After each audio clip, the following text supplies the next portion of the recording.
Армения, наверное, является одним из самых благонадежных стратегических партнеров России. 3 сентября прошлого года наш президент огласил решение о желании Армении вступить в таможенный союз. Европейский Союз, Соединенные Штаты Америки, словом, весь Запад ополчился против Республики Армения и нашего лидера. При этом президент очень четко и недвусмысленно сказал, каковы приоритеты внешней политики Армении, главенствующую роль отдав обеспечению национальной безопасности, при этом не хлопнул дверь перед ассоциированным членством Армении в Евросоюз. После этого, как вы понимаете, все программы по линии Евросоюза и Запада были свернуты. А это многомиллионные разные проекты.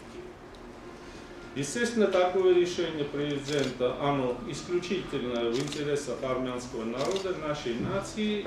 Вместе с тем, определенный вакуум создался в плане тех программ, которые были задействованы, но, к сожалению, в силу прекращения финансирования, они свернуты.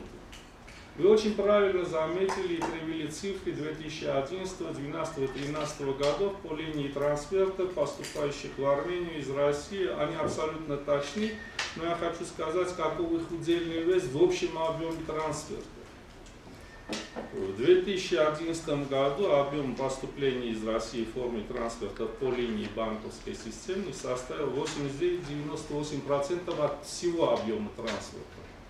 В 2012 году 91,8%, в 2013 году 92,3%.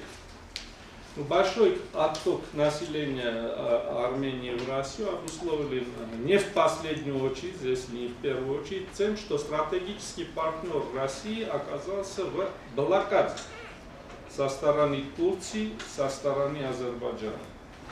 И это, естественно, сворачивает определенные сегменты армянского бизнеса. Люди, значит, приспособленные делать бизнес, они все это находят в стране нашего стратегического партнера. Приводя эти цифры, я хочу сказать, что они соизмеримы с бюджетными поступлениями, составляют порядка 40% бюджета Армении. То есть это животрепещущий поток финансовой помощи, оказываемой нашими соотечественниками. И поэтому любой факт выдворения армянского мигранта из России здесь очень больно значит, воспринимается, потому что это хлеб насущный для определенной семьи и для определенных семейств. С другой стороны, конечно же, я понимаю, что есть законодательство России, есть соответствующие, значит, нормативные документы, принятые Федеральной миграционной службой, которые регулируют эти вопросы. Но, опять-таки хочу сказать, любой факт выдворения армянского мигранта, вы не представляете, какой шум и переполох вызывает здесь в определенных средствах массовой информации, которые очень щедро финансируются из-за бугра. Единичный факт. Политическим явлением. То, что порядка 600 тысяч наших мигрантов работают и работают в нормальных человеческих условиях, об этом не пишется. Но то, что факт выдворения одного человека, это уже ЧП.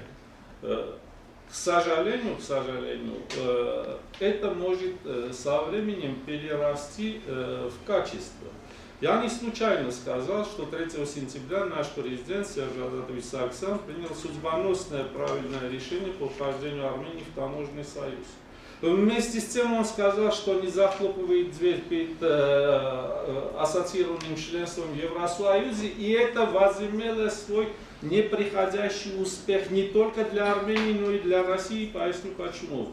10 дней назад здесь гостил президент Франции Франсуа Олланд, и он сказал, да, мы должны создать особые условия для ассоциированного членства Армении в Евросоюзе, и формула или уже не подходит, а нужна формула и. И там, и там. То есть он озвучил идею Владимира Путина, который неоднократно говорил о создании единого экономического пространства от Лиссабона до Владивостока.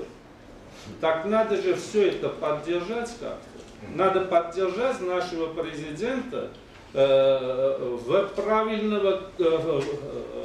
тем самым показав правильность курса, дальновидность этого курса. И это говорит Франсуа Олланд, который в вопросе Украины, вы прекрасно знаете, какую позицию они занимают.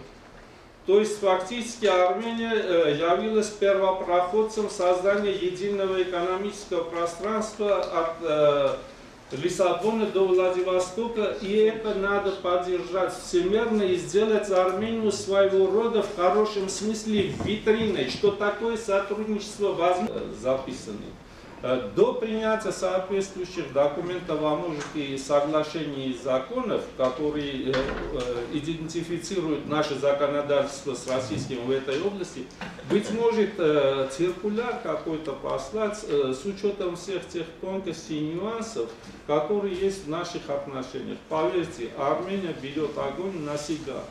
И это должно быть должным образом оценено не какими-то политическими оценками, а вот конкретной практической помощью. И хочу напомнить, что одна из немногих стран, партнеров России, которая выразила четкую свою позицию при голосовании на последнем заседании Парламентской ассамблеи Совета Европы, и то же самое на Генассамблее ООН. Спасибо. Спасибо.